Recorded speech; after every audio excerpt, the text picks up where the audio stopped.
Hey, how's it going? Brent from BrentSpeed. Thanks for watching BrentSpeed TV. Today we have an 18 GT with a Gen 5 Whipple supercharger. You know we do a lot of Whipples, have a lot of Whipple videos. This does have a couple other mods. We're gonna make a dyno pull, take a little bit closer look. Let's get going.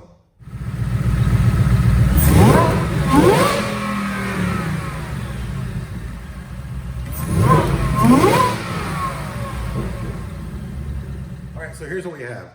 Hey, and don't forget, I'm gonna put a link in the description of this kit, but it's a Gen 5, all right? So you might have heard about the other generations of Whipple superchargers. This is the newest, it's the Gen 5. It's what's on the 18, 19, 20 GT. It's a Stage 2 kit. I have Doug with me, let's take a little bit, look right here. But the Stage 2 comes with a 132 throttle body. The Stage 1 will have an adapter, retain the stock throttle body. Of course, you get larger fuel injectors in both kits. It's intercooled. We did opt for the upgraded heat exchanger on this. The Stage 2 comes with a fuel pump upgrade, but it's a really nice kit. And it's a 50 state kit. So this is the Stage 2. A couple other mods we did. Before we make the dyno pull, let me tell you about it. Built oil pump gears, as well as a larger radiator. I'm a big fan of cooling mods. I always preach that, you know that. But these engines are high compression. Want to keep everything as cool as possible. So to me, a larger radiator is a must, at least at some point. So there it is, that's the Whipple Gen 5. I think it's like 1 more pound of boost with the Stage 2 over the Stage 1. This car's an automatic, it's running 93 octane.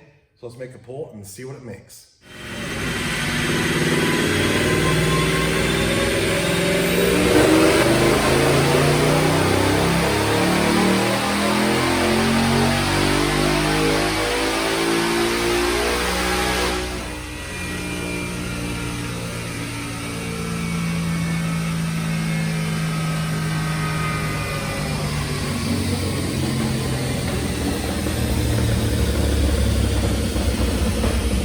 All right, before we look at the graph, I want to tell you a couple things. I'm going to put a video at the end of this. You just click on it, where I had a couple years ago this exact same color 18 with that same kit, and it would run 10s in the quarter mile. It's a pretty cool video. I did have headers on mine, and I had some sticky tires. Besides that, my car is pretty much stock. So same color car is kind of cool to get in this today. But let's go over here and look at the numbers. And also don't forget, quote at BrentSpeed.com is how you find out, hey, what's this cost to get installed? Or maybe you have a 350 or a GT500, an older Mustang or a truck, whatever. Shoot us an email, we'll get you taken care of. Here we have the numbers. Automatic, Dynojet SAE, 632 real wheel horse at 7,300, 7,400 RPM. Torque came in at 539. Really good torque numbers. And that right there is how you can take an automatic car, even at this weight, let's say you're 3,800, 4,000 pounds with driver, at this weight, put that traction down to the ground on a nice day at the drag strip and run 10s.